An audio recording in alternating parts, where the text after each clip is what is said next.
Ya, selamat pagi Cirebon, masih di hadapan Anda pemirsa, dan di segmen ini saya masih membuka pemirsa.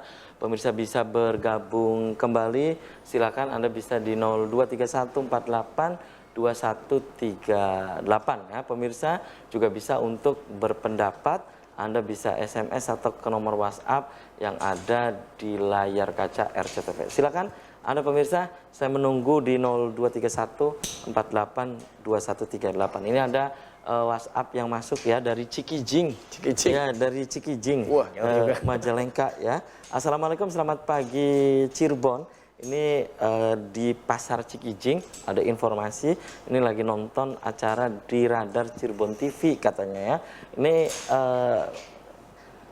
Ini salah satu penggemar dari acara di Radar TV, yaitu acara Tarling Cirebon. Nah, ini lagi nonton, lagi menyimak dan menyampaikan gitu Ayah, bahwa banyak sekali maklar-maklar kasus ya di pengadilan di Indonesia.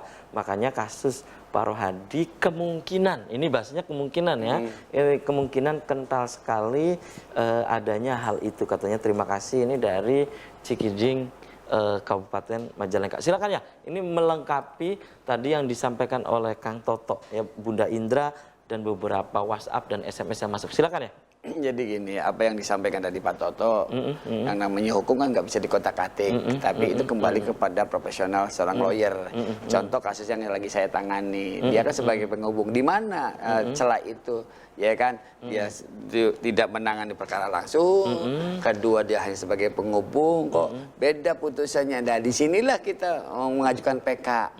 Nah, ya, alhamdulillah kan berhasil kan, PK itu dikabulkan. Nah, jadi kalau seorang lawyer kebawa perkara, otomatis harus dijeli apa sih, kalau memang dia pidana apa masalahnya, kalau memang korupsi nangani nggak perkara langsung atau OTT ya. KPK kan tidak bisa menangkap langsung kalau tidak OTT, iya kan? Nah, kenapa KPK bisa nangkap? Karena dasarnya ada OTT pada waktu nerima itulah jadi permasalahan hukum.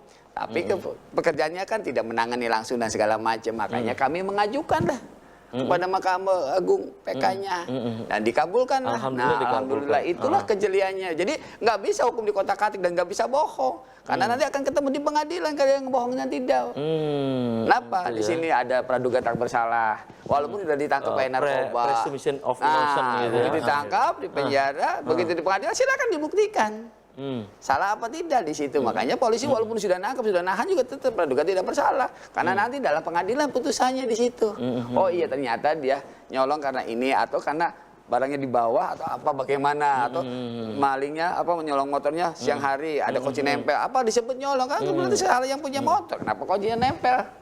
Nah, disitulah ada perbedaan. Jadi jangan segala waktu ada maklar. Nah, begitu kembali ke maklar kasus. Makanya cari yang profesional. Banyak teman-teman kita yang kadang-kadang koleha ataupun kenal dan segala macam. Cari yang profesional. Dan di situ kita bisa belajar. Kalau kita mau berobat ya datang ke dokter yang ahlinya. Kalau kita berobat bukan ke dokter ya kena malpraktek kan gitu. Kalau kita kan punya legalitas izinnya. Itu maksudnya ya. Siap. Kemudian Ayah menanggapi beberapa SMS dan juga WhatsApp yang masuk, bahwa intinya ini mereka masih tetap SMS yang masuk, ini kemudian WhatsApp yang masuk, ini memberikan support dan juga selamat ya. Tetapi ini jangan sampai terulang kembali, dan ini pelajaran untuk kita semua. Pendapat Ayah? Ya itulah kembali kepada masyarakat. Kenapa pada penegak hukum tergiur? Karena dari masyarakat itu sendiri. Contoh, operasi di jalan tilang. Yang minta damai siapa? Masyarakat. Itu pembelajaran. Jangan dianggap sepele bahwa itu bukan suap sama. Kalau ketahuan juga yang nyuap kena, yang terima suap juga. Itu kan pembelajaran kedua belah pihak, antara masyarakat dengan penegak hukum. Kalau memang dia salah nggak bawa SIM atau ke STNK, ya sudah terima ya. Sidang tilang kan selesai, bukan berarti Pak damai aja. Nah, inilah yang ngajarin kita semua dari masyarakat, karena udah ada undang-undangnya. Ya, siapa yang ngajarin maklar kasus? Ya masyarakat. Ya itu. Ini masyarakat apakah karena ketidaktahuan atau apa menurut Ayah? Ya, mungkin ketidaktahuan hukum, mungkin juga ada kepentingannya dan segala macam. Makanya kalau memang sudah terimalah, kembalikan pada Allah udah aja. Proses hukum melalui ahlinya, datang kepada ahlinya, jangan datang ke A ke B yang nggak jelas, yang disebut tadi maklar kasus. Gitu ya. Kalau kita kan ahlinya, kita kan udah dididik kan gitu. Baik. Nah, kalau Kang Toto, ini kan ada dorongan ataupun support juga ya tadi SMS ataupun WhatsApp yang masuk. Menurut Kang Toto, Kalau kalau menurut saya gini Kang Habib ya. Jadi belum adanya itu semua diakibatkan itu belum adanya kesadaran masyarakat dalam mengikuti aturan hukum lah. Saya ambil contoh gitu. Jadi mereka kadang-kadang misalnya terkena kasus. Nah, anggaplah misalnya ditangkap oleh polisi. Nah, kemudian dia tidak berupaya secara profesional mencari seorang lawyer. Kadang-kadang dia minta diurus oleh pihak oknum tertentu lah. Di situ ya itu yang mengasih pembelajaran yang kurang baik, Pak.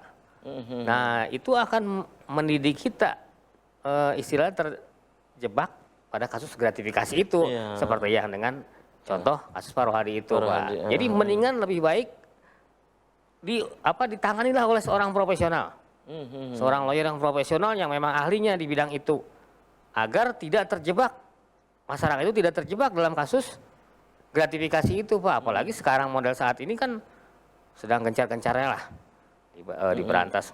Terus kemudian pertanyaan tadi yang mengenai mafia ini Markus itu ya Pak ya. Nah, kalau menurut saya itu mungkin saat ini itu lebih baik daripada dulu ya. Mungkin Markus zaman dulu itu lebih gentayangan lah. Sekarang tuh agak lebih baik. Jadi agak lebih baik sedikit-sedikit lah kita berangsur-angsur ke arah yang lebih baik, Pak. Itu ya. Dan ini ada SMS lagi yang masuk nih ya. Ini dari Kertasmaya Indramayu ya. Assalamualaikum, selamat pagi Cirebon.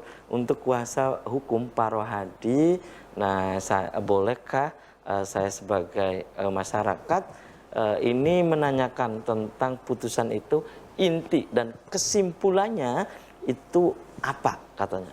Ini ya, berkaitan dengan putusan Mahkamah Agungnya, putusan MA-nya, mungkin begitu ya. Nah, intinya kesimpulannya tentang apa? Itu ini dari hamba Allah di Kertasmaya Indramayu. Ayah? Intinya gini, apa yang disampaikan kita PK itu PK itu peninjauan kembali ya, peninjauan kembali bahwa kita sebagai penghubung ya kan, makanya dapat diskon lah dari 7 tahun ke 5 tahun. Saya tidak bisa menjabarkan di sini sama dengan pengajuan PK, artinya di sini masih ada keadilan.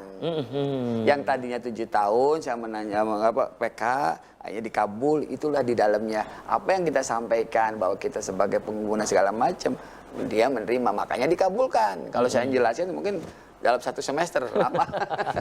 Intinya itu ya. Iya, intinya itulah. Jadi kalau mau ketemu langsung monggo nanti saya sampaikan. Intinya begitulah. Saya tidak mau menjabarkan karena waktunya ya. Gitu.